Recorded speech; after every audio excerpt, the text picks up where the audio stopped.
Assalamualaikum warahmatullahi wabarakatuh. Alhamdulillah wa syukrulillah wa la hawla wa la quwata illa billah. Asyhadu an la ilaha illallah wahdahu la syarikalah wa asyhadu anna Muhammadan abduhu wa rasuluhu la nabiyya ba'dah. Amma ba'd. Pemirsa kajianmu Magelang yang berbahagia di mana saja berada. Saat ini saya berada di MI Muhammadiyah Ngentak Sawangan, satu dari 5 buah MI Muhammadiyah se-Sawangan, Kabupaten Magelang.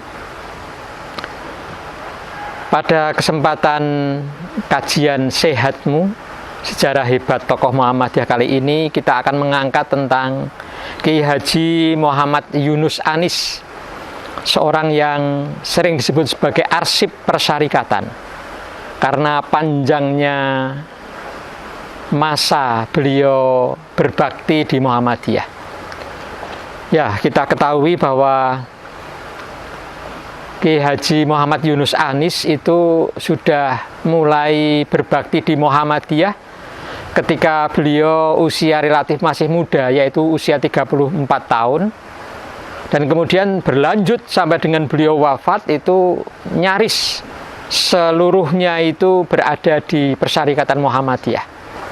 Dan menariknya beliau itu mendampingi 2 orang tokoh hebat Muhammadiyah yang sering disebut sebagai bintang timur Muhammadiyah dan bintang barat Muhammadiyah, yaitu Kiai Haji Mas Mansur dan Buya A.R. Sultan Mansur.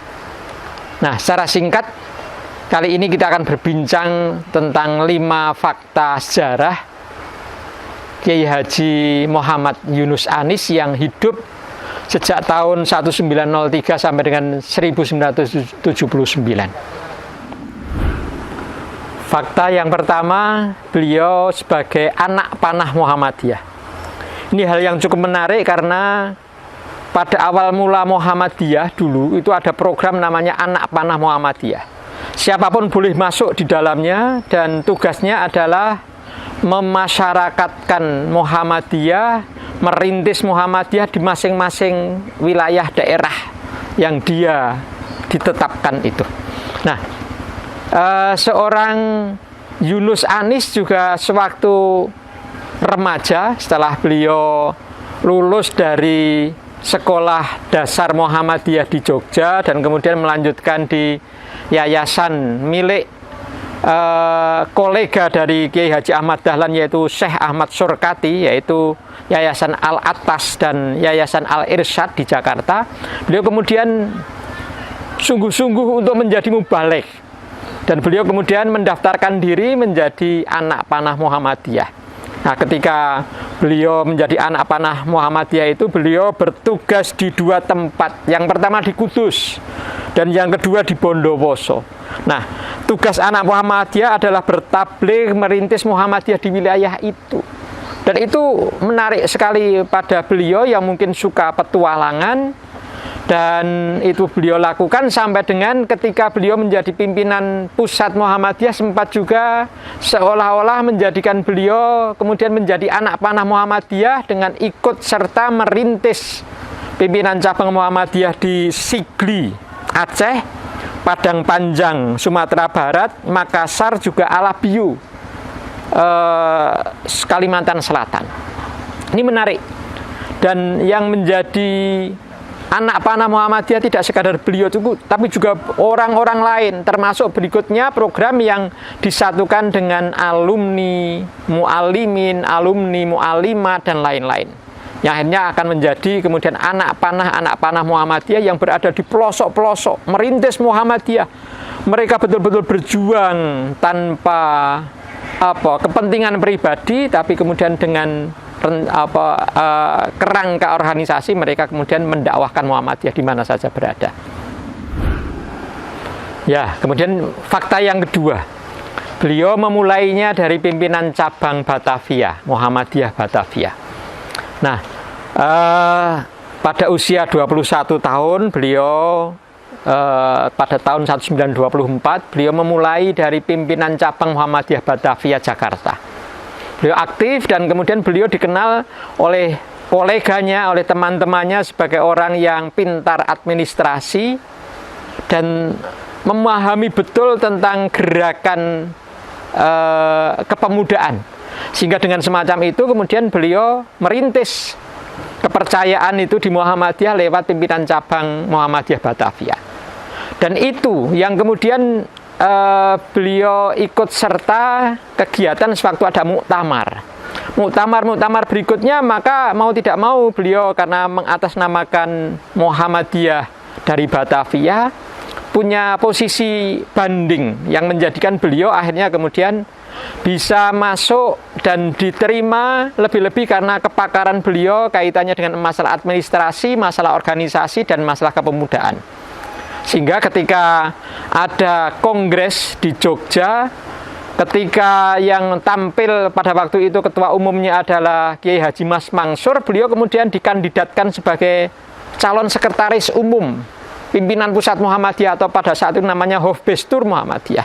Dan alhamdulillah beliau diterima semacam itu, hanya menjadi sekretaris umum pimpinan pusat Muhammadiyah tahun 1937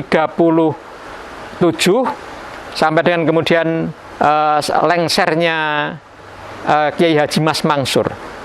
Ya, beliau dikenal itu.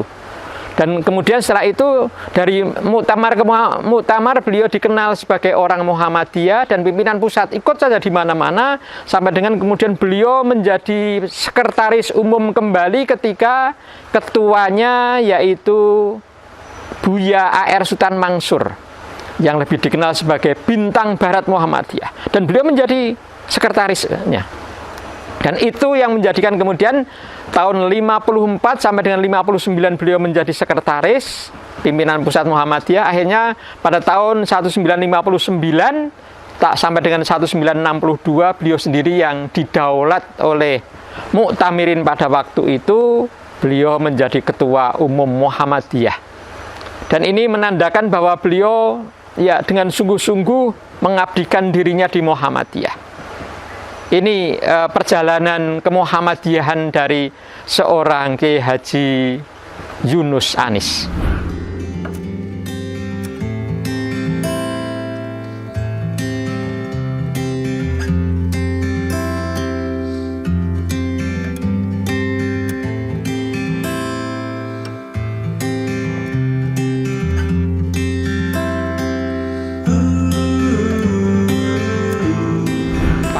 Yang ketiga, beliau menjadi imam tentara yang mengabdi di Muhammadiyah dan mengabdi untuk bangsa Indonesia. Pada usia beliau 51 tahun, ketika tahun 1954 beliau menjadi sekretaris umum pimpinan pusat Muhammadiyah.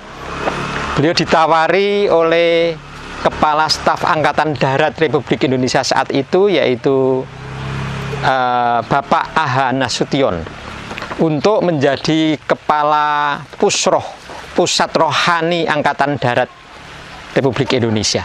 Nah, pada saat itu beliau sedia dan kemudian menjadi itu.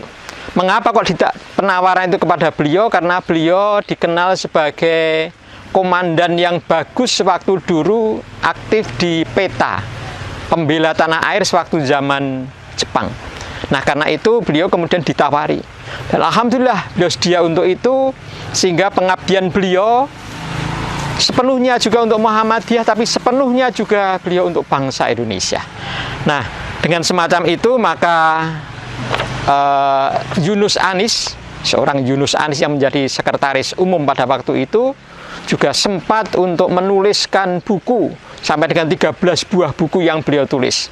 Ada buku tentang biografi, buku tentang bahasa, tentang sejarah, dan beberapa yang lain.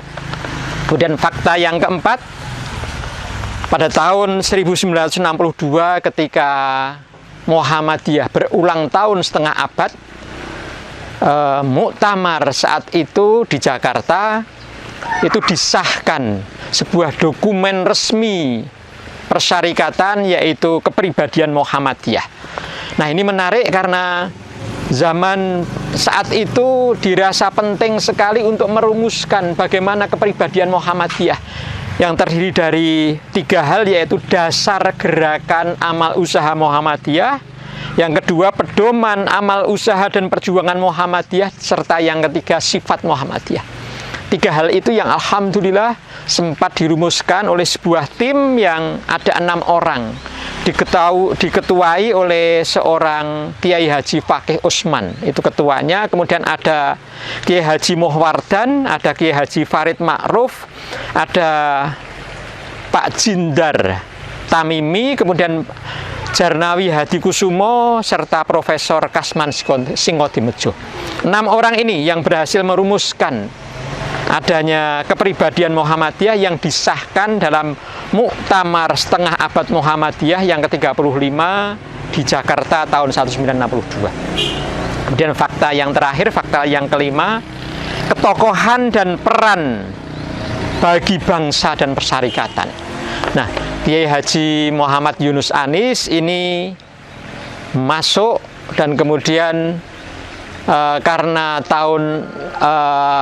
pada saat itu, yaitu tahun 62, beliau kemudian selesai menjadi ketua, kemudian beliau masuk menjadi anggota DPR GR, Dewan Perwakilan Rakyat Gotong Royong, dan beliau masuk karena niatnya adalah untuk mengisi keterwakilan umat Islam pada waktu itu dengan bubarnya Partai Masyumi tahun 60-an.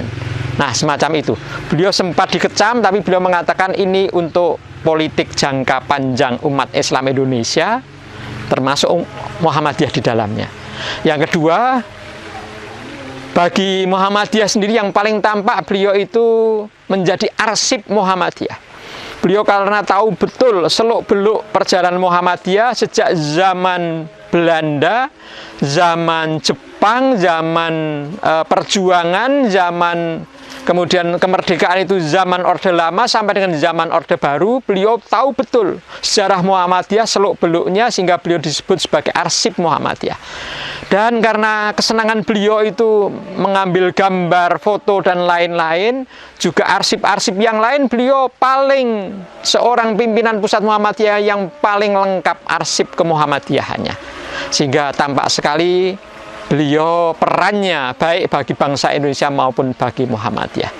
Demikian sejarah hebat tokoh Muhammadiyah, yaitu Kiai Haji Muhammad Yunus Anis, yang bisa kami sampaikan pada kesempatan kali ini. Semoga yang sedikit ini ada manfaatnya dan mendapat ridho dari Allah Subhanahu wa Ta'ala. Kurang lebihnya mohon maaf. Billahi taufiq wal hidayah. Assalamualaikum warahmatullahi wabarakatuh.